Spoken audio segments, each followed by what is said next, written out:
Photographer of the Year, let's hear it for Dan Shelley, Shellda Photos. Courage in my veins, running uphill, a wildfire heart that never stays still. I was born with a spark my daddy couldn't kill. Hello, and welcome back to another episode of the Shellda Podcast, where today I'm joined by former professional player and now the coach of the newly Dye sponsor team Protocol, which we'll get into. But Nick Slowiak, welcome to the show. Hey, thanks, dude. That was a good intro. Thanks. I like that. I was like, yeah, there's something about that song, like it hits. Like when I first, you know how like when you hear music, sometimes when you hear a song, like it hits you different than any other song does. That one for me hit, and I knew I had to incorporate it in here somehow. And then of course, you know, having Alex's voice like announce the photographer of the year, like it matches up so well. Dude, it got me.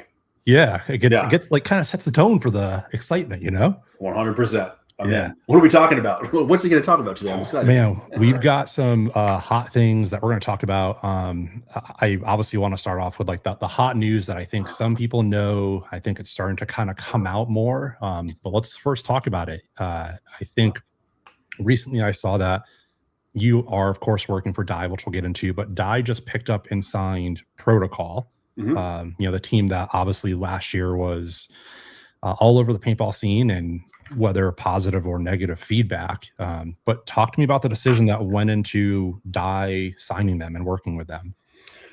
So going back into last year, it's wild to still wrap my head around. It's 2026. We were that team, and the big news, right, was it's Dan Blazarian's team, and you know, where you've come across paths with Dan through social media or him being on different news outlets or blogs, right? Like he's kind of all over the place. He's got a massive following. That kind of was huge for paintball. It was big. This social media star, this kind of celebrity is being involved in paintball, and he loves it. Like he's hooked on it. He's got a team. He's going to play. A bunch of sponsors jumped on board. He had a women's team. His girlfriend plays paintball, which is pretty good. I've witnessed her play. She's not bad. We had sponsored the women's team with Loaders. We were in talks with sponsoring their lower divisional team with Loaders. And so, you know, we made a little appearance with them in Tampa, checked on things. I got to meet Dan for the first time, let him kind of do his thing, and that was it. Fast forward through the middle part of the year, we were in talks with them about doing a custom gun. So a marker, a DSR Plus, DSR Pro, MXR. We weren't sure what yet. We were in the process of going back and forth, and you know, they have an art person to send them the schematics of the gun so that they can start overlaying graphics and colors and whatnot. And then you know, this marker that Dan had in his possession with the Nazi symbolism on it popped up, and everything kind of like right. And then the whole paintball world was like, at least the tournament side of things exploded, especially on social media with, you know, a lot of stuff here and there about Dan, right? None of this, which to me, and maybe I missed it, right? Because for me, it was like, okay, they're a team, they're using your loaders. There's some stuff we can use. Cool, right? Outside of that, I had 100 other things to focus on with my life and with my job. So sure. I didn't look too much into it. Like I had followed Dan when I was younger on social media, because like boats, girls, like really well put videos, social videos, right? Yeah. Like in the I mean, what do you call it? Like 2015 to 2019, right? Like it was just cool stuff, and it was easy to catch your eye. And so that's just what like the persona of Dan that I had, right? And you know, he was in a movie or two, right? There was the whole like, was he a SEAL? Was he not a SEAL? Like stuff I just like, I don't really care. Like, I'm not going to read into it. The dude is who he is, and I've got plenty of other things going on in my life to consume my time and my attention. Sure. So to bring it back, we were in talk of sponsoring them. The whole gun thing came up. The Marcelo thing came up. We knew that he was associated with them, and Marcelo's been a great advocate of using the Dye loader, the LTR. He swears by it. He joins Tampa Bay Damage. They're sponsored by us for loaders. So there was always that tie there, and coming to find out that Marcelo had done a good job of talking us up to that team, and that's where that whole loader thing even came about, or they were interested because Marcelo was like, hey, this, we're looking for a loader. This is the loader I use. It's a great loader. So, nod to Marcelo for that. But then obviously he's catching a bunch of flack for, his association with Dan, with the team, with, condemning what had transpired and what people had saw. And I think, there's part of that. If you choose to read into it, or you did your reading into it, you can. Like, it's not something that I have any desire to dive into. Yeah. But that leads us then to the conclusion of the year, where we didn't do anything with the team, and they revisited us with talks about being sponsored. And we talk to any team that's serious about being sponsored. It's, where are you playing? What division? How many guys on your team? What's your experience? What are your goals? Like, tell us about yourselves. And so we learned that they were going to be competing in the WC, and they were looking, with their wins and their personnel changes in the NXL, they had to step up a division and play a higher division. So they were going to do both. And we're always looking for teams that are wear all of our gear head to toe. It's kind of a rarity, right? Which is kind of the gold standard. Yeah. And it's tough for us. Like there's the pro teams, but we really only have the Ironmen, like Red Legion, God bless them. We don't make their jerseys, we don't make their pants. They do their own thing, and that's just part of the deal. But we've got some divisional teams, semi-pro, but it's just, we need more teams wearing all of our stuff. Yeah. And so they checked all the boxes on that, and it came down to, well, let's go out there. I had an opportunity to go out there, but they had a meeting with Dan, and they talked to him, and the decision was made. Yeah, we're going to go ahead and sponsor this team. I got the date when a good chunk of their gear was going to come out, and I'd already known Anthony on the team and met him in paintball, and he had assisted us as Aftershock, and even in the Ironman, going back to a few years back, where he talked to me about Ghost energy drinks. He sent me a care package. His wife, Michelle, is an awesome person. She's a race car driver. Her main sponsor is Ghost. At least I'm pretty sure it's Ghost. It's a huge logo on the car. So I think I'm 78% positive correct on that one. And we just kind of hit it off, and he hooked Aftershock up with stickers, and he came out to our Vegas practice in 2024 and brought us like all these Ghost drinks. And before that, as I had said, I was hoping to get Ghost to sponsor the Ironman. We had mocked up Ghost jerseys. Oh, wow. Stuff, and was like, man, this would be sick if we can get them to the NXL events to hand out energy drinks. And I'm sure people that are older will remember the days of that, right? In the past, when Balls Energy Drinks was there, and a few others. I mean, that didn't work out. I'm pretty sure because I think Ghost sold for like $1 billion to Dr. Pepper. And so that kind of went by the wayside, but I still kept in contact with him, and he was on the team. He lives in Vegas, and he said, hey, we're going to be a die team that's in the works, and we're looking to play the WC. And if we want to compete, a lot of these WC teams have local pros coaching their teams, and we would like that. And I was like, okay, well, that sounds good, right? Like, I have no problem giving you a look and seeing what it's like, and getting to know the team, and seeing if this makes sense. And a few people have said to me, well, Dan's the owner, and Dan this and Dan that. And I was like, yeah, that's right. Like, and I'm sure I could go down a rabbit hole, and I can look into stuff, and I can Google him or put his name in a ChatGPT and sure, and all that. But I was like, I'm just going to go out there and meet the guys. I know Anthony's a good dude. He's always been straight up. He likes die. And I'll meet these guys, and I'll see what it's all about. And I went out there and did that, and it was great. Like, they have a great group of guys that are part of that team that are hungry to get better and love paintball, and Dan does. And I can say this to like all those guys discredit kind of, like, Dan asked the most sophisticated and the best questions amongst the group, right? Like, when it came to doing a practice.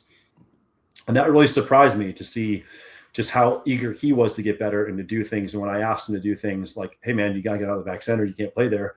Well, he got his ass up and he started running down the field and doing stuff. And I was really, I think the biggest takeaway for me there was, how much he does for the community there in Vegas. So they have the other teams come out from California, from Vegas. That's kind of open to a lot of people. There's a few things you got to check off to get on the field, but it's a full paintball field in the neighborhood that you'd never think of, with netting, with stands, with bleachers, air compressor.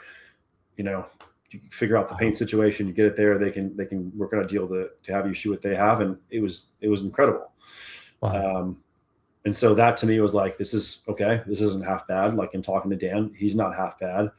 And it's one of those things where, and I've already, from the spick and span thing, and even the rumors through what other outlets have put out there, like there's this instant condemnation of this person for the things that they've shared and the position they're in. And that's not one that I could ever put those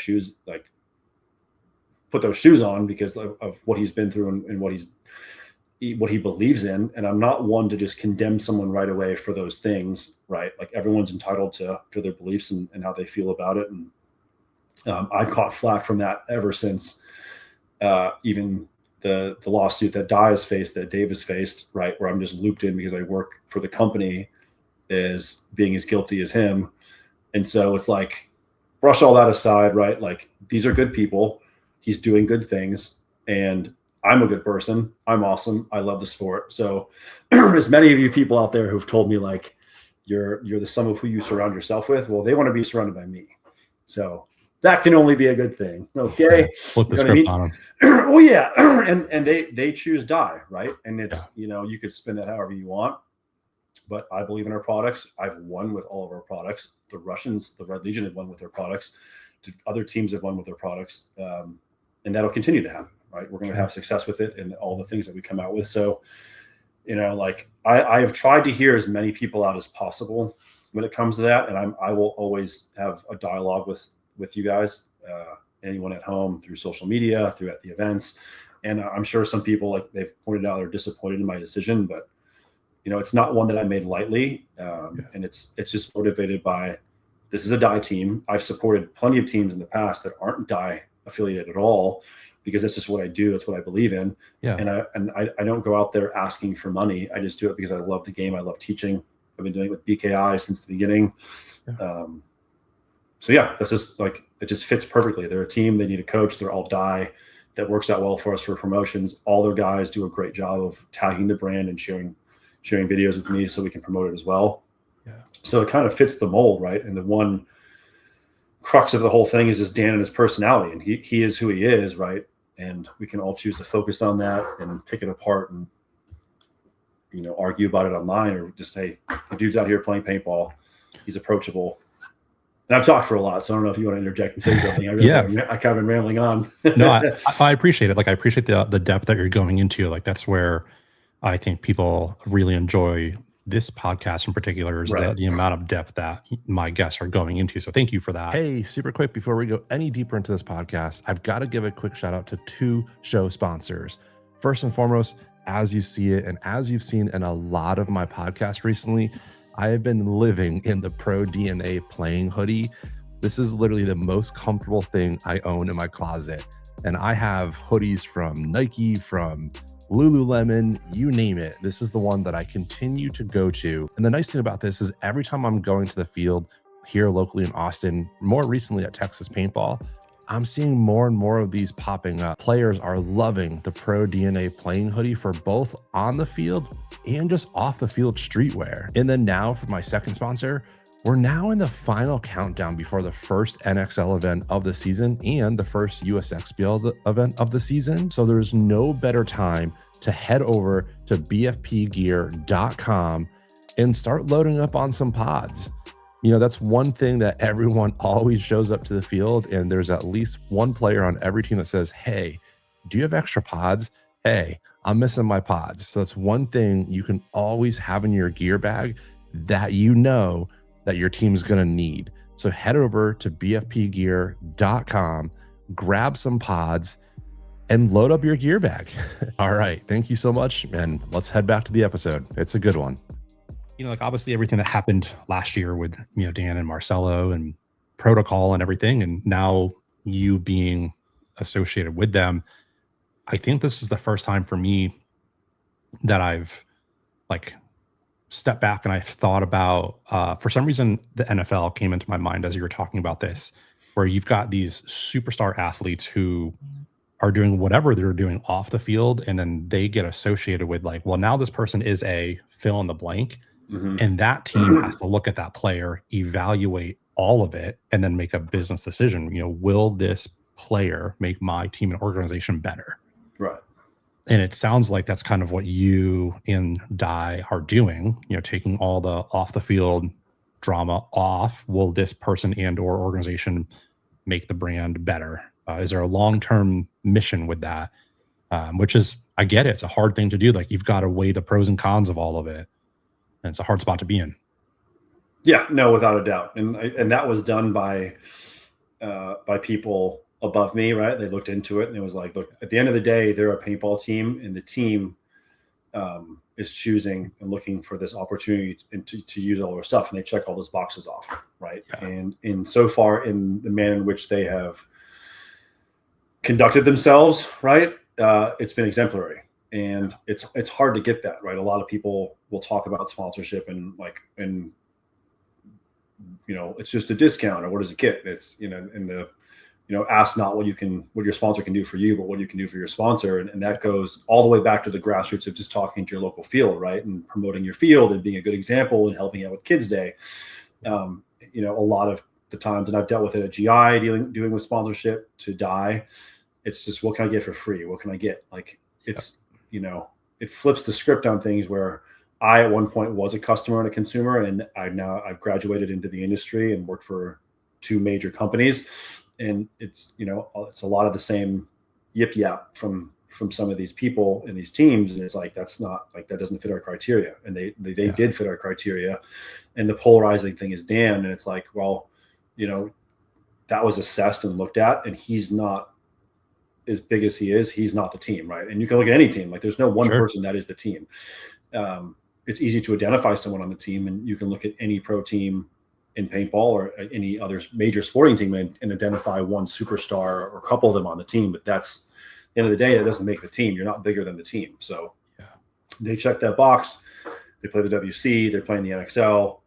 It's a great program, right? That has a great bunch of resources that the team is putting to use, that a lot of the Las Vegas community puts to use. Yeah. And we're happy to sponsor them and for them to represent us, and they've done a great job so far. So, that makes sense. What have you guys you and Dan sat down and talked about, like, what some of your goals are together for the year? Like, you as a coach? We did a little bit, right? Like, it was, I've only been out there once. And so it was a little bit of a feeling out process to see how things go with practice, the tempo of things, like, it was cold for them when I went out there. It was in like the 40s, and I'm like, dude, it's like 8 degrees back home here. Yeah. So, like, things moved a little slow, and I get that. So, like, I definitely was like, look, like, let's pick up the tempo, let's do some stuff. And again, he asked really straightforward questions at the end of the day that I answered, right, that I wasn't really prepared for. And I answered it in front of the whole team and what I thought. And then we stepped away and we went and we talked privately about things and in players. And, like, it was very to the point, right? It's like the discussions are, like, professional. And so, that showed me a lot and told me a lot. And I gave him my honest answers, and said, okay, well, we'll go from here and we'll set up the next practices. And this is how practice for the WC, practice for the NXL. And these first 2 events coming up are, like, right on top of each other. So it's going to be boom, boom, boom, boom, boom. That's brutal. And I created a Google Drive for him with my expectations for practice. Cause those guys go out there and play every weekend, right? Dan plays every weekend, right, when he's home. And it seems like he's home quite a bit. So I can't imagine waking up and having a full NXL field in my yard. That's crazy. So they're out there a lot, and it's like, why? I can't come out here. I can't come out here every weekend. So here's my list of things I want you to work on. It's not going to change, because these are the main things that I see that you need to work on. And he walked me through how they do things, and, like, they have film, and they go and they watch the film in his room, and they all talk about stuff. And like, it's like, he's not messing around. And, like, that's good. Right. Like, he's dedicated to playing paintball, and he loves it. And the dude could be doing whatever the hell he wants. And he's got a team of local guys and some semi-local guys, and he's serious about it. So I know you asked me, like, if we talked. So like, we kind of did. I wish we had more time to, and we've chatted a little bit through text, and I'm in a group chat with the team. But yeah. Yeah, I mean, we're on the right page. yeah, it sounds like you guys are exactly, you're on the right path for having a clear mission for what the year is and for setting the team up for success at their practice weekends. So they're coming into each events with how you want them to show up and how you want to play. That way it Right. makes your job easier at events too. Yeah, well, we'll see. 'Cause, I mean, it's never that easy, right? It's Sure, never that easy. But I'm looking forward to it, right? And it's these guys. There's a great set of resources, probably some of the best resources that any team could have. Yeah. And so now it's putting in the work, right? And it doesn't matter what team you are, what division you play. Yeah. Across the board, that's just the way it has to be. Yeah, it's any sport, right? Once that buzzer goes off, like, can you apply everything that you've just worked so hard on and not revert back to all this other stuff? Yeah, because I'll be on the sidelines. I can't help you. Exactly. Damn it. I do want to go back to that first question, though. I think, and you kind of alluded to it, but I don't know if everybody did know before this that is not in the immediate, kind of pro in the know. But you work for Dye, and you have worked for Dye for some time. What is your actual role with Dye? So I'm under marketing, but I do content creation. So social media and marketing, chances are if you message or comment on the page and Dye responds to you, it's me being snarky. Yeah, that's right. It's me responding to your messages or directing you to customers, or not customer service, but just our service department. So that takes up the bulk of my time, right? The first thing I do when I wake up is check incoming messages. The last thing I do before I go to bed is check messages. But content creation, product testing, product development, like there's quite a few things for the Ironman. I did jersey designs for a little bit. Still kind of doing it now. But like gun colors, barrel designs, some of the testing with markers and or products that come out, wearing them around, playing in them. There's a lot of like the behind the scenes stuff that I do with that. And then just assisting the sales team, the R&D department, any way I can. Right. So it's multiple hats, right. Which it's might sound like a lot, but like I was doing this exact same thing at GI, and nothing's changed outside of just not having a place to go. Right. I'm remote. I rent an office, and that's what I operate out of. So I think that's the biggest change. But yeah. And then when it comes to events and not playing, now it's more of the filming and capturing stuff with my phone, where in the past I really didn't do that as much when I was playing. Yeah. Yeah, it's funny whenever somebody says that they work in marketing. I come from marketing. That was my schooling. That was everything I've always wanted to be. If you work in, we'll call marketing, like you have to wear so many different hats, and you have to adapt so fast of how things are moving, because products always coming and going. Obviously you guys are dropping the hot news with the mask, but I'm sure there's something you have to start preparing for next season and next year. And next week. Yeah. It's like, I mean, always something. Yeah. There's a stack of items that we have lined up. And most people do, right? So it's, you work on, and it's just something I could credit like Billy Saransky to at my time with GI Core now, is just teaching me how to mitigate and balance my workflow with all these different things, right? From receiving, it's different, right? From that setting to this one, but there I was receiving stuff for teams and trying to balance out POs and counting inventory. And then when our warehouse guy needed a break, because my background when I first started in paintball was shipping and receiving. So I'd go to the warehouse and I'd pull orders and I'd wrap orders and I'd load orders on trucks. Like I did it all. Wow. So like I'm very grateful for that, because I started at the bottom with Pro Caps and have worked my way through doing sales and now marketing and social media and R&D. And so I've gotten a taste of a lot of it.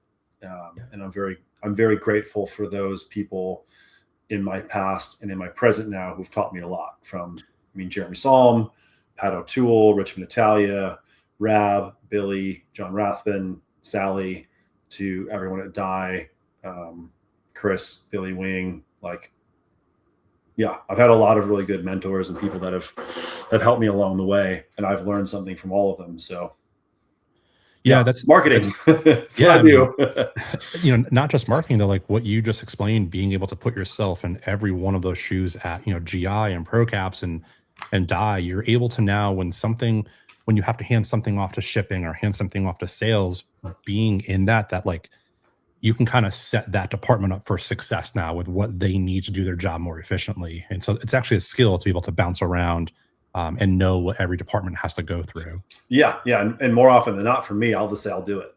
Right? Yeah. I know how to get that done, right? Like let's just go get it done. Like Yeah. you need someone to wrap a pallet, I'll pull the paint. Whether I have to do it by hand or if God bless us if we have a turntable to put that pallet on, I'll wrap it and then do the bill of lading and get it shipped out, right? Yeah. That's a lot. Never want to shy away from a challenge. That's good. Speaking of challenges, you and I think it was at some point last year, I was interacting a lot with the Paintball memes account, and like they asked me for some, funny photos, and it's like I'll send them stuff so they can, use it on their page. And for a while, I thought that was you, because like they won't say who it is, right? Oh yeah. And so you're like, it's not me, I swear. And like I didn't believe you, and you pulled your phone out at the event and you showed me your Instagram app, and the amount of accounts you were managing at the time, like I was blown away. Like I think at the time it was Die, it was Iron Man, and I think there were like 3 or 4 other accounts too. Yeah, it's only grown. That's crazy. It's only grown. Yeah, that's not me. For a while, like on the Iron Man, we're like, it's John Jackson. John Jackson is this dude. And we stole his phone and we tried to catch him. He only communicates with everybody. Yeah, no, I've been accused of that before. Like, who is the paintball troll? Who is paintball standard? And I know some of you. I know who you are, but whatever. It's all in good fun. How do you separate that, right? Because like with social media, like that could be something that your phone's just blowing up and you never disconnect from it, and like that could just eat away. Yeah, I mean, mine is always going off. Like even while we're sitting here, I'm getting notifications on things. And this goes back to Billy and what I've learned from him and handling multiple things at GI is just you take an hour. You put an hour into this, right? And you set up those. It's at one point, and it was really cool. I know I have it back here somewhere, but when GI was doing their core days, they had this little like booklet that had a notepad in it, right? And so I started kind of writing in that my goals or my tasks, because I just didn't like doing it on my phone.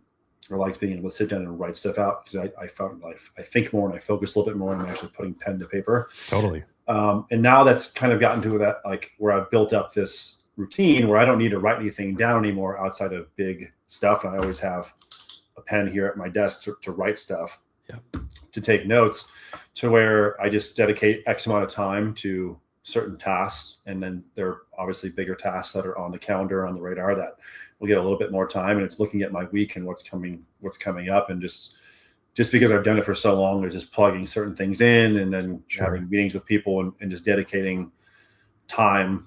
And sometimes you know what you allotted for one thing is you use it less time, and sometimes it takes much more of your time because there's more hurdles or challenges or issues you have to overcome, and you just kind of got to switch stuff around. So I know I learned quite a bit at GI, especially when dealing with JT stuff, with the resurgence of that at the time that I was there, and how much like I'm competitive, and I definitely love to get in a good argument, right? And just talk to people, especially when I'm convicted about the things that I believe in and what I'm doing. And I definitely found myself at GI doing that a lot more, and that just taking away from what I really should have been doing, and letting a lot of comments and people just get to me, right? And it's mostly because like I was the one handling it, right? I was shipping out lenses to people and getting them stuff for things that like didn't work out, and I wanted people to believe in the brand and the JT, because at the time I was playing for X Factor and we had switched to wearing it, and I was like, look, like we're kind of on the same team, but if your comment is like, the definition of what prototype means versus like, oh, it's just a GI goggle, it's like, well, you want to look at the history of the JT company, right? It's gone from one person to another, so it's like we're just trying to keep it what it is. And if you look at it today, it's amazing, right? And like the flip off of that is, in that, like I told this story not too long ago, is when I got on the Ironman, I went out and bought an i3 Pro, and within 5 minutes of me posting a picture of me wearing it, I get the call saying, hey man, we don't make that anymore. Wow. Could you not wear that? Because no one could buy it, right? Everyone thinks it's cool, but if someone says, hey, how do I get that? You're going to direct them to somewhere else that they can't purchase it. So it's push the i5, push the i4. And I was like, that makes sense. Like that's just a thought process I never would have had. I get it. But then I was like, maybe we can make the i3 again. And so I've been pushing for it, and I think a few other people got on board, and it's finally come back. And so it's just kind of exciting to have a little dash of like the JT part of it, the resurgence of that. And there are those that obviously kept it running. I'll give credit to those people. Sure. But then, the same thing with the i3, and giving a nod to the fantastic people on the Facebook group, Kevin and the rest of the admins that have been pushing that product and kind of kept it alive. And it just feels good to have accomplished that and to give that back to the community that wants it. Yeah, it's such a historic goggle. When I was a kid, like that was what I saw in the magazines. Like with Aftershock. I was a kid. I'm 38, so this was 20 some odd years ago. Yeah, oh yeah. And I think it was last year maybe. I have a local guy here in Austin, Anthony Hernandez, plays for a local team, Austin Oni, and he got really big into the i3s, and he had acquired a ton of them. And we did a little reel of him like putting them all on, and like as it was coming down, I would switch it so you would see the different colorways. Yeah, nice. That thing popped off, and people are like, "Oh my god, how'd you get all these?" And like, so the community is so happy to see it back for sure. Yeah, that's good. We're here we're here to make you happy. That's what it is.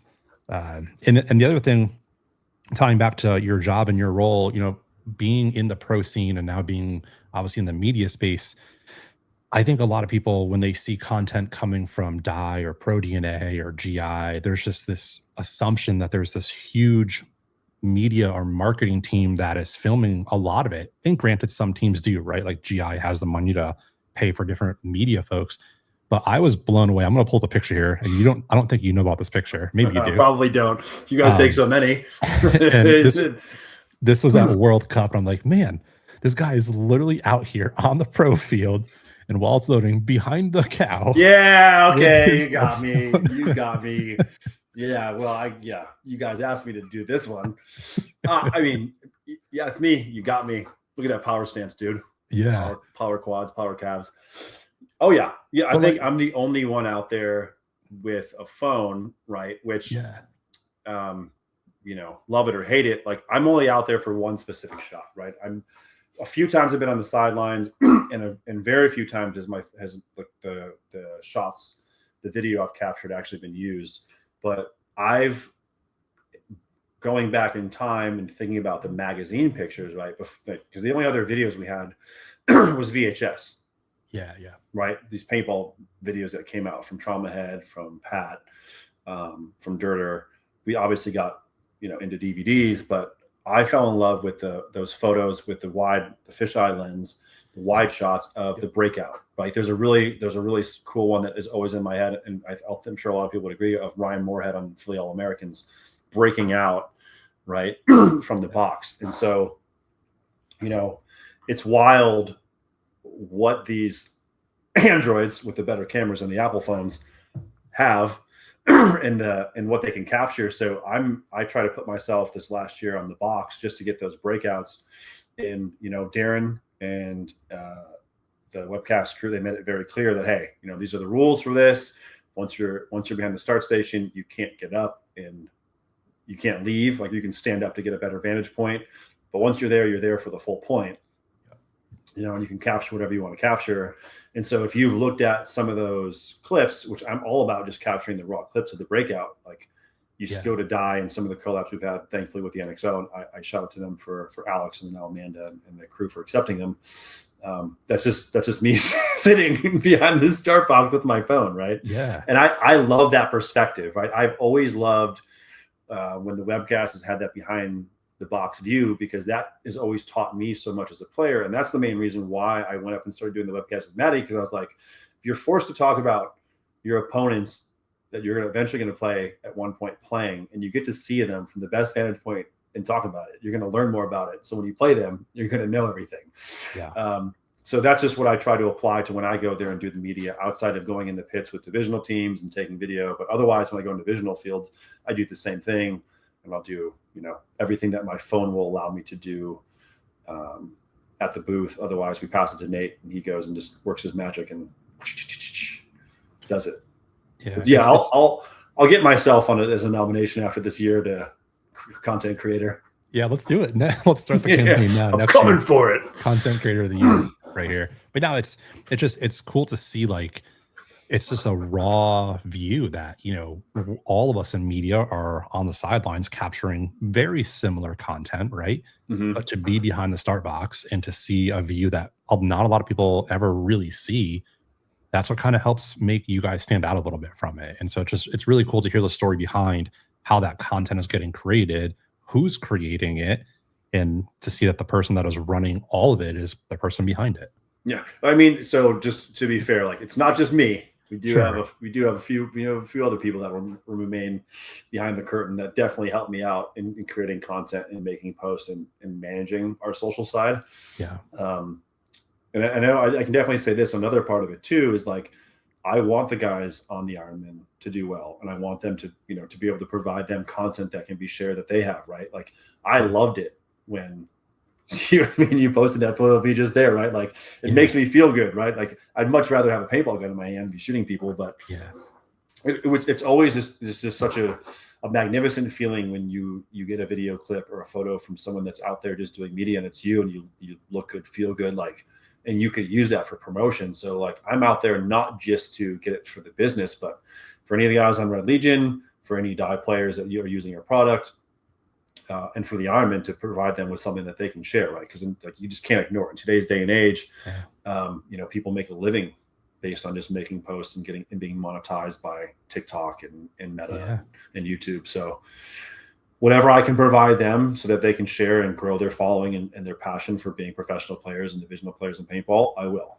because it's not just die. It's just it's a global thing, or the hope is that the algorithm decides to share this to more of the public, and people see that. And as much as I think it's to our detriment, we like to live in this little world of what tournament paintball is. Paintball is so much bigger than what we do at 5 NXL events a year and the practices that tournament players put in.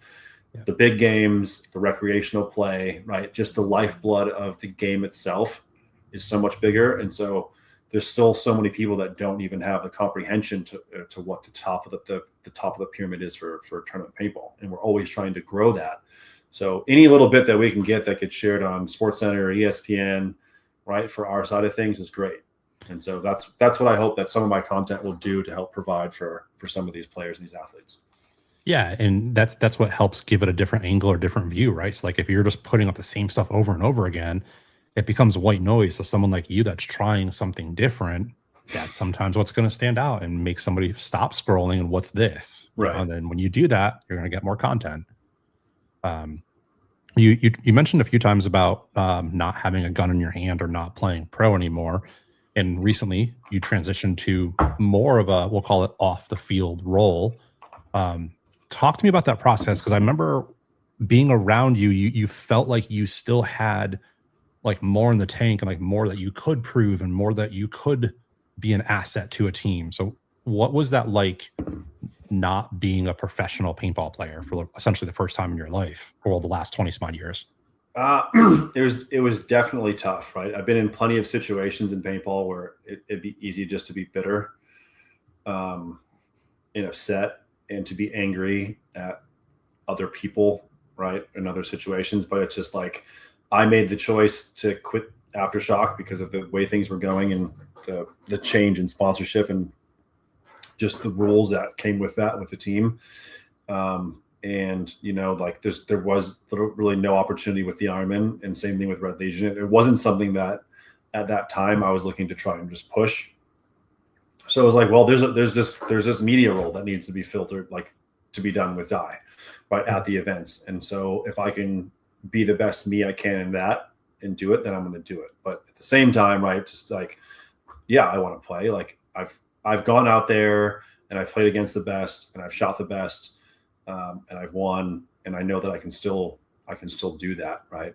Like, and if I was hesitant in that mindset, then it would be much easier for me to be like, yeah, I'm retired, I'm done. But like, I always have that itch to want to go out there and play. And every time we go to do something, I'll be the first one to suit up and I'll play anyone, the kids that want to come out there and play, at the summer camps or the BKI combines, just because I love it. I love the game. And so it's definitely, it's been tough. I think one of the things that's helped me is I've tried not to pay as close attention to the pro games as possible, even though I am out there for a little bit of it in getting content for the teams we sponsor and Aftermath, the Ironman Red Legion. I'm not sure what Damage is doing this year. I don't know if they're still going to use their loaders, but yeah, I see things and like I have my thoughts from my 19 seasons playing in the pro division. Yeah. And like, man, I would love to go out there and compete against some of these guys, because that is it, right? Like that is when I feel most alive, when I'm lined up on the box and I'm looking down there and it's Alex Goldman breaking out and I have to shoot Alex, or it's Keith Brown, or it's Justin Cornell, or it's Billy Bernaccia. And a lot of these people are people I've played with and respect and have grown up to, have a decent relationship with, but that's it, right? Like any chance I get to play against Ryan Greenspan and measure myself up against his talent and his wits, like that's it. And sometimes you win and sometimes you lose. But like that is like the true test of your skill level, is being out there in that field and doing that with your teammates and winning. And once you've tasted it and you've learned how to do it, I don't know that there's really any escaping wanting to continue to do it. Right. Like, so that's still definitely there for me. I definitely got out of shape with like the craziness that went on in my life for a section, and, subscribing to the First format, shameless plug, and using their products. I lost over 40 pounds. I got into like some of the best shape I've been in a while.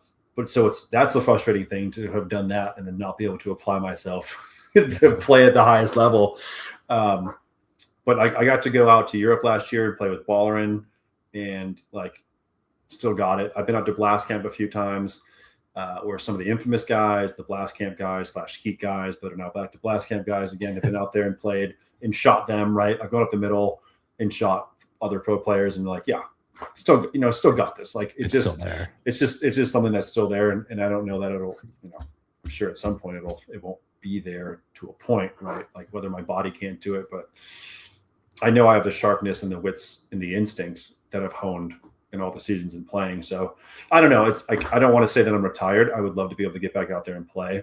Yeah. And there have been a few opportunities that have been brought up. But it's just, now I've committed to coaching, right? And I'm not going to go back, as much as I would love to say, hey, I have guys on protocol. I have this opportunity to go play, which I do, to be part of a team, to work towards something that I think it's a great organization to believe in. I'm not just going to abandon you for that, so it's definitely, it's trying, but I've committed to doing something. We're going to do it this year. I can still play next year. Right. And no one knows what tomorrow brings. So I'm just kind of go with it, Yeah. And I think, thanks for the honesty, because I think that's where a lot of players, they struggle with that is, the word retirement, or what is their identity without now being a professional player. I think that's what so many people struggle with. Right. And I think that's what a lot of people, now that the median age of pros are getting to that higher point, they're going to at some point have to transition to whatever the next thing is their life. Mm-hmm. It's going to be it's going to be very challenging for a lot of people to figure out what their life is without being a professional paintball player. Yeah. I would wonder about that, right? Like this is probably one of the few sports you're not going to have any data on. Like I would say the majority of professionals already have another professional life that they operate in, right? There's very few guys that are lucky enough to collect a paycheck that you could say they could live comfortably on. Right.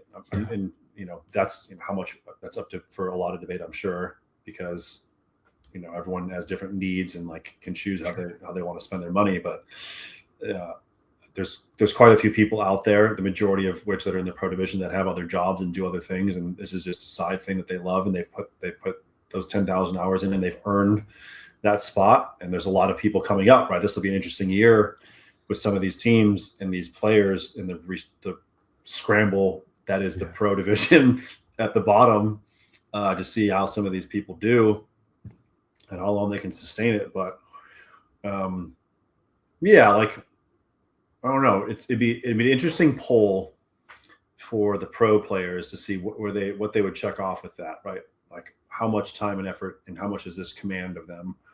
And I have to believe it's a lot, right? Because like there's there is honor in holding that title and being a part of those 200 in the US that are pros, right? It's something to take pride in, and to put the work in to keep and maintain that, which is interesting, because I'm interested this year, because I guess like a side note to the pro thing was there was a new rule applied at the end of 2024 to 2025 where you had to participate. You either had to win or play a certain amount of points at the pro division to be considered pro, which back when I started, if you were rostered on a pro team for 2 events, you were pro, right? There was no points, right? It was just completely different in that shift from 10-man into X-ball, right? In 2003, 2004, 2005. So things were a little different, right? Like I played 10-man where you still played a pro team when you played. So it was different. So like I was one of the first pros that got re-ranked to semi-pro solely based on professional point wins with Aftershock. Like I hadn't won enough points on the team to be considered pro, and that was a new rule put in. So I don't know how well that's been monitored, or if like there's stats kept on that with how many pros at the end of 25 going into 26. Technically, based on that rule, which I think is still in place, would be re-ranked semi-pro until they play X amount of points or win X amount of points this season. Because that would mean you would be semi-pro for at least maybe 2 or 3 events. Yeah. So I don't know. Interesting. Right. Like, and that's, to Tom's point when we talked about it in Tampa, was to allow some of those players to shift down and not be penalized with having that pro tag. Yeah. Right. But I guess I don't know. I'd have to look more into it. I don't know how points factor into that.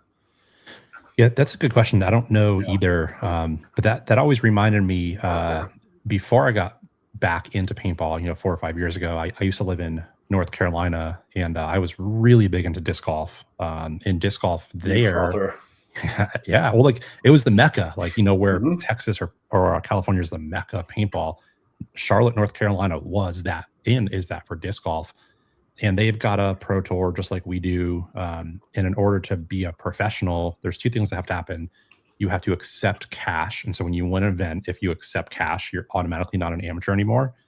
But they've got a point system as well for their ranking. And so like if you win events or whatnot, you get points for it. And I think it was every few months or quarter, the PDGA would release the updated rankings, and you would see, did you move up or move down? Right. And it was all based off of points. And based off of that, you were either a pro or not, or whatever the rankings are.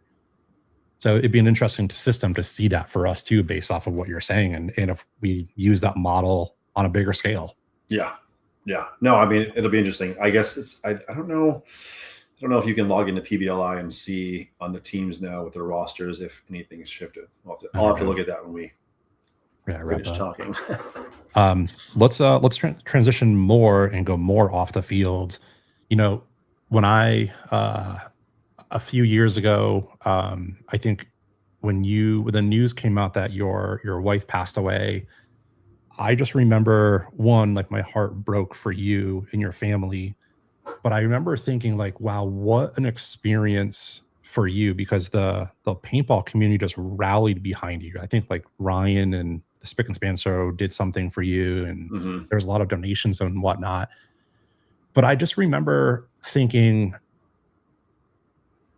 when that first event after that happened, it's almost like you look like Tampa's a few weeks away here. We're all excited for it, but you're having to now go into whatever that event was. Like, man, I almost have to relive all this again, because everyone's going to be coming up to me, hugging me, and like apologizing, and they're being so sorry. What was that like, having a community of people help you with that? I mean, it was pretty amazing.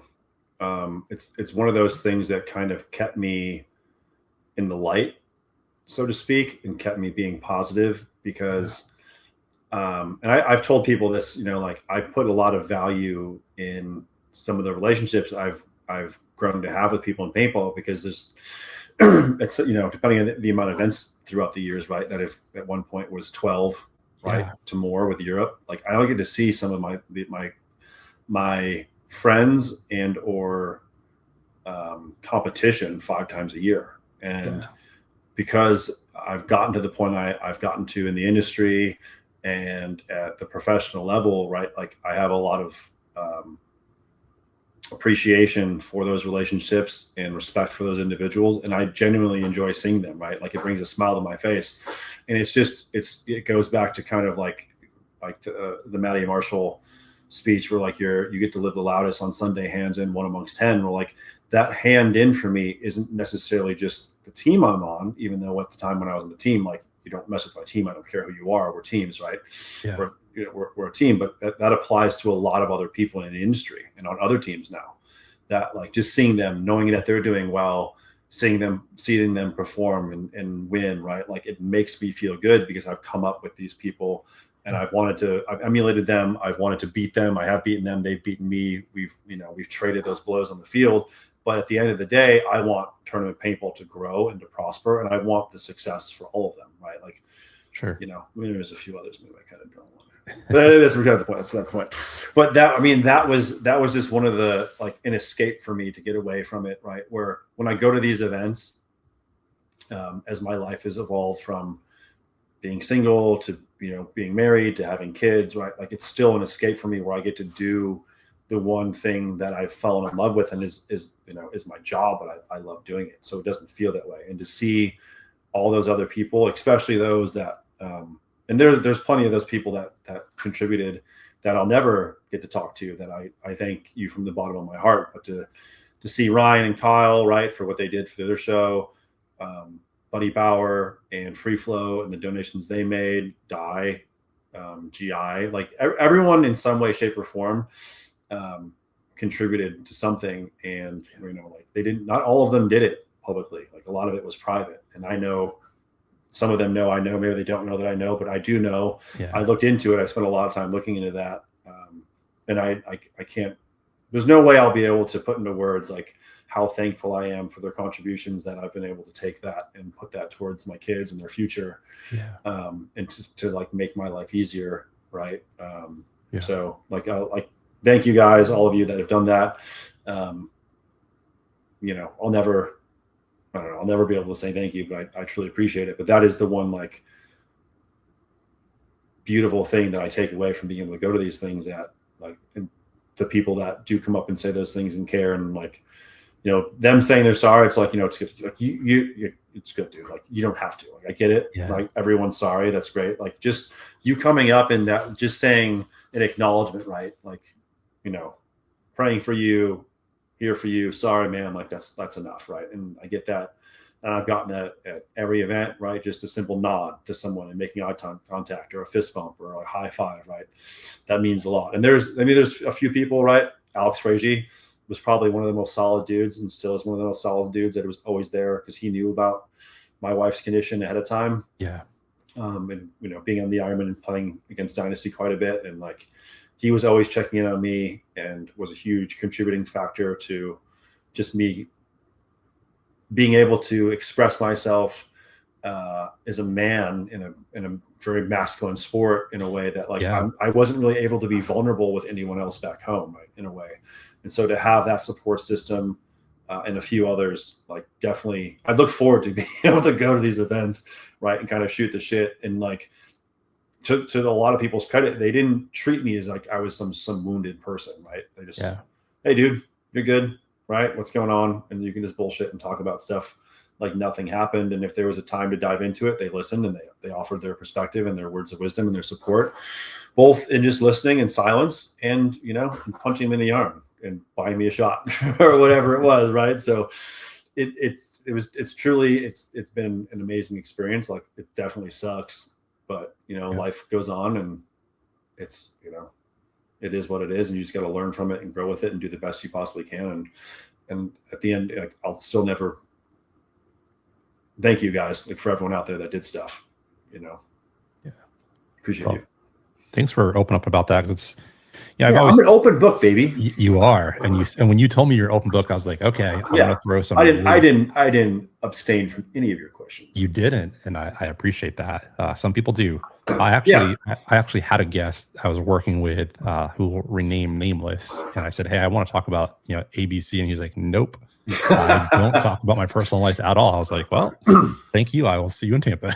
Yeah. It's one of those things, and with all the controversy that's kind of happened, in recently in paintball for me that I've had to deal with, I tell people, like, look, I'm so happy to have a dialogue with you in private. There's a lot of the stuff that doesn't need to be aired out online just because of the manner and the immature way, I'll say, it's kind of handled, right? Like a lot of it's just reverting back to being in second grade and name calling and stuff. But like I tell people, anytime I do a clinic, anytime I work with younger players or even adults, right? Like message me. I'm here to talk. I've had numerous conversations with people through now with the ease of just Instagram and Facebook. I can just video call you. Let's have a face-to-face conversation, dude. I will tell you the truth.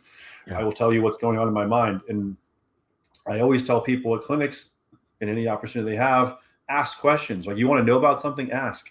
Because the one beautiful thing that brings us all together in the sport is we're all going through something, right? Yeah. When we're younger, it's managing schoolwork and homework and time away and being able to afford a case of paint or afford a $1,500 paintball gun and a loader.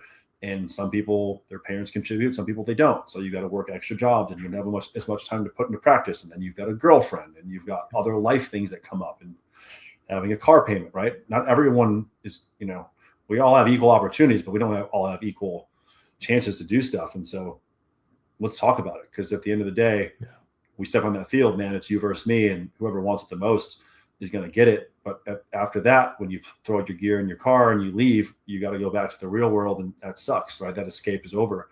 Yeah. So let's bond over it. Let's talk, and because too, there's plenty of people that don't share the stuff that they're going through, and just having that little conversation, that little words of encouragement, a little bit of compassion, right, goes a long way. And, not to talk more about that, but like nod to Todd Martinez, right? He's a huge sports fanatic, and he on Aftershock would always put in these things from the Alabama coach, Nick Saban. Yeah. And one of the big things I took away from that, that I kind of saved here, because I don't have it memorized, but like the first thing is lead with kindness and compassion, right? And so there's plenty of times now where in the past I would just type on my keyboard and like, you idiot, you don't know what you're talking about. Read the manual, just clean the gun, check the batteries. Where it's like, no, take a breath, be compassionate, right? Like these people don't know some of these things, and if they put the effort in to ask online, just give them a response, right? Like, just be compassionate. And if you can do that, that helps. So shout out to Todd, Alabama football coach. Be compassionate. Make sure we tag him in this after. Yeah. No, I appreciate that. I think you're spot on. And that's one of the goals I think I've had with this podcast from day one is, how do I bring more vulnerability into the sport in a way where it'll help other people? And I think there's a power in when professional athletes, whether it's paintball or whatever, when they open up about something that they're going through, people that look up to these guys or girls, as these like people on my walls, right? The posters, when you hear them open up about something, it's like, holy shit, they're going through that. Well, like, yeah, I went through that too. And like, you got through it. Cool. I can get through that. It just humanizes it so much more. And it makes that connection so much more relatable. And so I think what you went through, and having the community rally around that was like, it was almost the start of the shift in the community, like being a little bit more vulnerable and a little bit more open to talk about what people were going through and handling it. Yeah, I definitely think there's more of that. I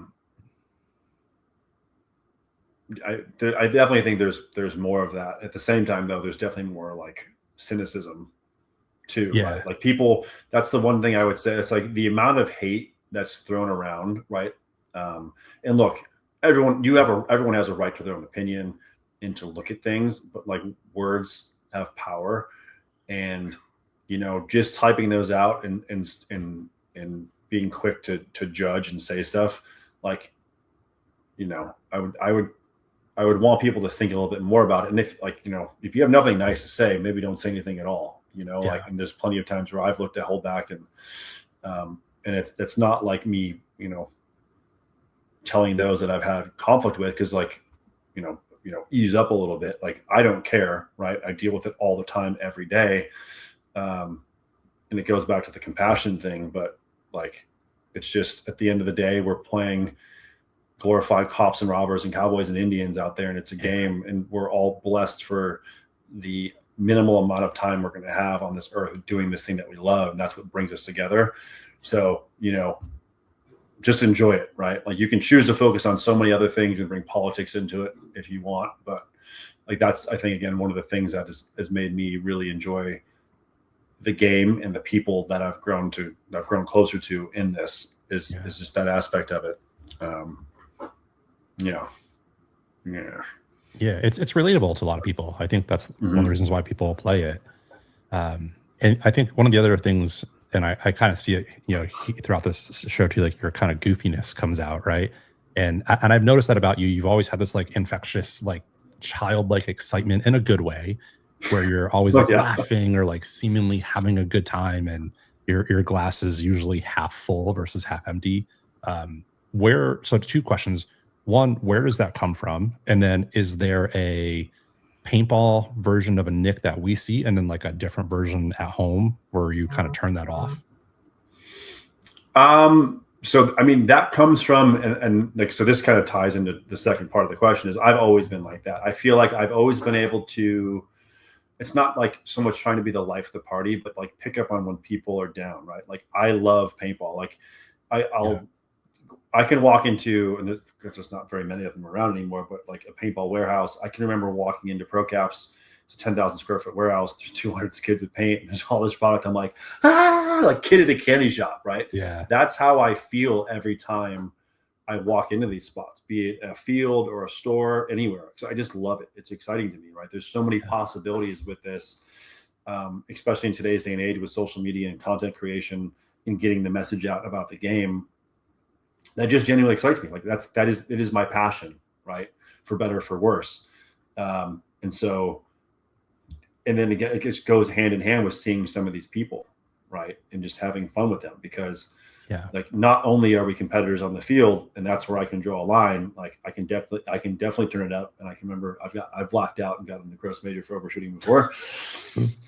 But like, that's just the fun part. It's like, I get to go out there and I am playing a game and I am having fun, and I'm engaging with my team. I'm engaging with the fans, and I'm engaging with my opponents. And I've done all that and had success, and that's just part of who I am. So like, you know, does it turn off? Like, no, I'm a goofball with my kids and with anyone that I work with that I see every day. But that hits the ahead when I'm at paintball, when I go to these events, or when I go to California and I go to die, or I've been in any other place. Like, I think everyone will test that. Like, I don't change, right? When I'm teaching, right, I always try to keep it light, because it's supposed to be fun. It's supposed to be a game. And then try to remind people too, like, there is a time to clock in and be focused and put the work in. Right? And you know, kind of going back to what we were talking about earlier, like, none of us are infallible, right? Like, we all make mistakes and we have shortcomings, and that's okay, right? Because you have to be able to take a break, take a breath, zoom out, look back in, refocus, have a little fun. Like, why are you doing this? Like, you know, why are we getting all dressed up? And why have we spent all this money on all this gear and the practices and the time away from husbands and wives and families and kids and jobs and sacrifices? Oh, because we're having fun. We want to be the best that we can at in tournament paintball. So just enjoy it, you know, like I said, like, there's plenty of situations in my life that I could have chose to be bitter over, but I've tried to focus that more on a learning experience, right? Well, this is where I failed and I didn't do a good enough job. And so when I go to the next thing, I just have to be better. And I'm not always better right away. And it's still something I'll be working on for the rest of my life. But I think that's just the best way to go about looking at things. Go out there, taste it, put it in your hands, get dirty, and then make your assessments and move on. You know? Yeah, that's beautiful. I mean, there's science and data behind that, of if something is bothering you, like releasing that, and like what that does for anxiety levels, what that does for your sleep patterns, if you're able to like move those things away and then look at something from a completely different perspective. It's a healthy choice, but I think a lot of people struggle with. And so it's cool to see that that's been a really part of the core of who you are. Yeah. Well, I mean, that's the beautiful thing about paintball, right? And I think Oliver said it in one of the videos, right? That's, you know, not a malicious person, but the feeling you get from shooting someone. This guy, I have him. This guy. There he is. The feeling you get from shooting someone with a paintball gun is just undescribable. Yeah. So like, it is, right. It's where everything, when you step on that field and play, be it a recreational game or a tournament setting, it just, everything melts away, and it's just man versus man, team versus team, and there's just that rawness of it that I love. Yeah, it's super important for our sport. Finish the sentence for me. I'll consider 2026 a success if. Oh gosh. There are so many like funny things I did. I'm like, I shouldn't say that right away. I'll consider 2026 a success if. Oh man, dude. If I don't, so like, I don't think there's an if for me, right? Like, 2026 will be a success, right? Like the NXL's here. There's going to be playing in a stadium, right? And I'm not trying to like dodge it, but like, there's I see the plus sides to protocol. I see the plus sides with things happening with die. I see the plus sides with things happening in paintball.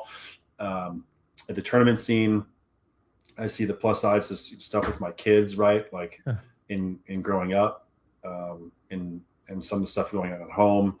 So like, there's nothing that like right now, like I have that if that thing doesn't happen, it won't be a success, because I won't let my life be dictated by that. Yeah. Right. It's just going to be a success no matter what. There's going to be I'm going to fail. There's going to be terrible times. There's going to be great times, but 2026 is going to be successful across the board. Right. Like, in one way or another. So I don't know. I'm not trying to sidestep the question. No, you're not. So like, I don't know that I could ever look at it that way. It's like, I'm glad I asked this question, because I think, this is actually a teaching moment for me.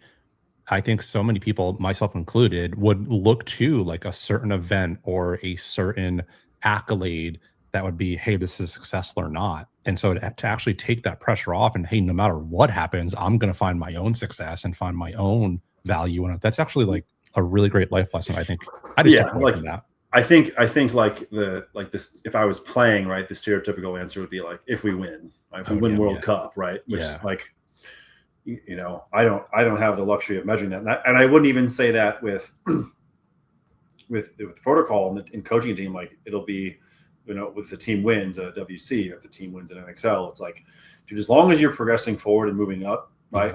There's small measures of success. It's goals within goals. And if you might not win them all, but you got to a certain point. So now it's just the next level. Hey man, we got one more step, right? Yeah.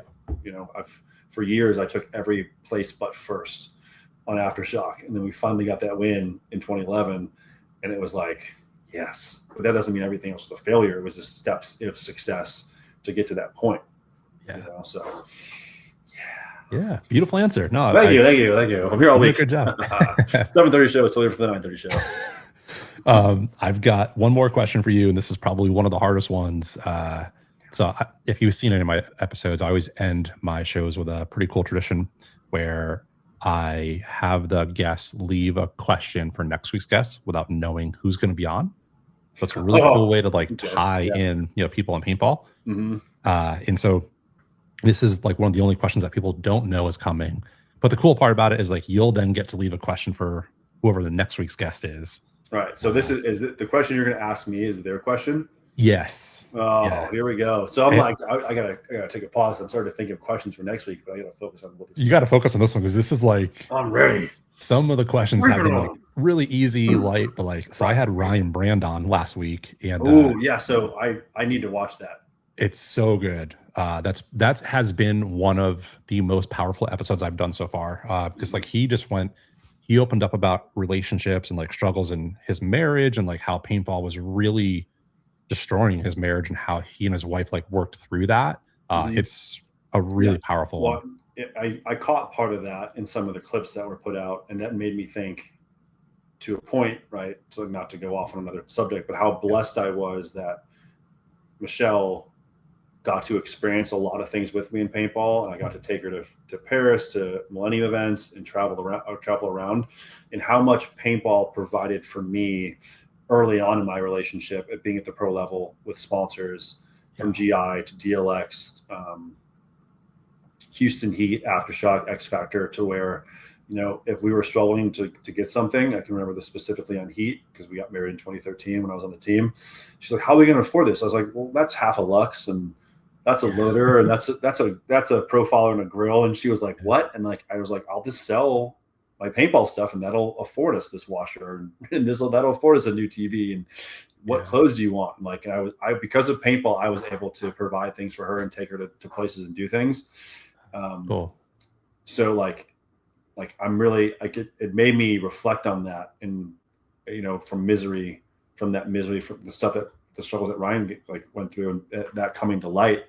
I'm grateful for that because that made me reflect on the positive things, right? There definitely was plenty of stress and tension too with me leaving and going on events, but I definitely can relate to that. So a lot of respect to Ryan, who's a great dude, who's a great coach, a great human being, on opening up about that. And I really hope that hits home with a lot of people. It has. He and I both have had people reach out, publicly and privately about how him opening up has really impacted their relationship in a positive way with their wife or spouse, or it's created this almost this oh shit moment of I need to go back and be a better person and partner now. Yeah. So awesome. Definitely go watch it. All right. So it's a tough question. That's so fine. He prefaced it with, I think he asks this question sometimes in his team meetings or when his team's hanging out. And it generates a really good conversation. Been there? Yeah, so maybe you've heard this. So he said you get to pick 4 other teammates to play a 5-on-5, and every point that you win, everyone on your team wins $1 million. You're playing against the top semi-pro team, and every time that you lose a point, you have to spin a wheel, and one person on your team dies. How many points would you play? All I'm picturing is him and Archie and Meter sitting around concocting this wild situation with Billy. He's nuthead. So I have to pick 4 teammates. Yeah. So the gist of it, you've got to pick 4 teammates. If you win a point, you and your 4 teammates win $1 million. If you lose, one of your teammates dies randomly from a wheel. We spin the wheel and someone dies. Yeah. And so we're playing a semi-pro team. Yes, the top semi-pro team. And so the question is, how many points would you play? Oh, so what? So I'm not picking my teammates. I'm just saying. Well, you got to pick the teammates too. So it's a multi-part question. I got to pick my teammates, and then I have to, based on my team, guess how many points you win. So is there a rule like for, does it have to be current pros? It could be anybody. Could be anybody. Oh gosh, this is fun. So I pick my best friend, Chad Boucher. He's on my team. I'll grab Nikki Kuba. I'll grab Fedorov, and I'll grab Greenspan. Solid. Okay. There's my squad. So we've got the 5. Now, how many points would you play? All of them. So you would just run it. Yeah, dude. Yeah. I mean, if you're not going into it with that mindset, then what are you even doing anyway, right? Yeah. You know what I mean? We're taking them all, right? And we're playing. These nudes in semi-pro don't know anything about full auto PSP NXL mode. So we're going 15 balls a second and we're just ripping them. Very true. 100%. Yeah. Right. And there's different reasonings behind those players. Right. But Fedorov, I think he, as much as he might be considered one of the best, I think he still gets underrated, is so underrated a little bit and left out of a lot of conversations. Yeah. Nikki coming up was someone that I watched join Aftershock and then go to the Ironman and do incredibly well, and seeing how he handles stuff. And I've been able to compete against him and grow up with him through the BKI thing in Boston Paintball with Anthony and Lori, which I'm super grateful for. I definitely know he could use the money. So I want to get him some of that cheddar. Same thing with Chad Boucher, right? The dude's got the record for the fastest point, right? Running through the field, completely underrated. Definitely never got enough playing time for the skills that he has, right? Once that dude got LASIK surgery, he could actually shoot people on the break. It was incredible. Ryan, just because as much as he's a great player, him and Nikki have history and they always like to fight. So it's entertainment for me, right? And he just got a new house. He's got to pay that off. Yeah. So that there's quite a few other people I could name for various reasons, but with those 4 individuals, I've had a lot of history with, on and off the field. So I want them to get that money because I know they could use it. Yeah. But I also know that I've played with them and against them enough to where we would have fun playing and we would just kick ass. Right. So like, I don't know who the top semi-pro team is, but you're night sucker. No one's dying. Right. Like, because there's got to be a point where, hey, we just won $10 million. We each get $2 million. We're out. See you, losers. Yeah, totally. You know what I mean? No one's dead. Yeah. Oh, great answer. That was a good question. I mean, that was kind of fun. But like, of course, Ryan would ask that question, right? Like, gosh, I can imagine how many variations of that they've like concocted. Oh, like, totally. Yeah, totally. All right, you get to leave a question for next week's guest without knowing who it is. Leave a question for next week's guest. Man, I do like the idea of bringing in, like, creating a team, but they might not be. I mean, they'll be a fan of tournament paintball. I guess my question.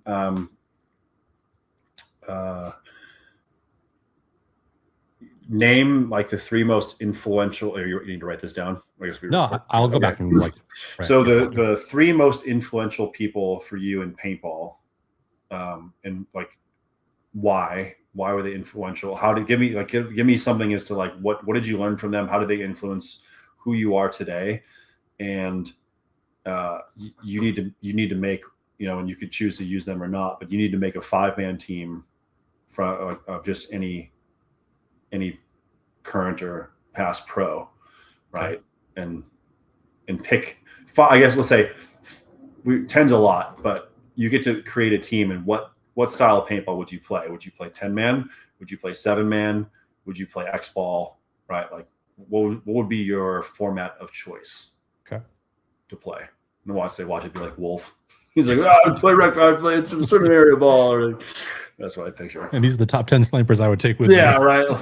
God damn it. But yeah, that's my multi-part question, right? 3 people, their biggest influences in paintball and why. And then pick your favorite genre of paintball, and you got to pick a squad to play it. Yeah. And no one's dying. You're not making any money. You're just going out there to play. Just play. Yeah. Nothing sadistic like what Ryan's doing. I can't wait to text him and be like, you turd. Yeah, you set me up for that one. Well, Nick, this is awesome, man. Thanks for taking some time out of the day. I know you're crazy busy with Die and Tampa on the horizon with everything you have going on. So I appreciate you doing this. I think this is going to hit home with a lot of people to hear you open up about the year and about some of the off-field stuff. I really appreciate it. Yeah, and I appreciate you and everything you do, and I wish you the best of luck. Hoping you get those votes for the upcoming awards. Yeah, it would be it'd be really last year was like a full circle moment for me because the first ever tournament I ever went to when I was a kid was the one at Tampa in 2006 or 7. And so just to see pro paintball in person was like mind blowing for me. And then to be back there 20 years later, being on the field, doing all the media was insane. That's wild. And then so if I can then go back there this year and then win the award inside the stadium, like it would be on the jumbo screen or whatever. Yeah. Dude, yeah. That's sweet. I would just retire right there probably if that happens.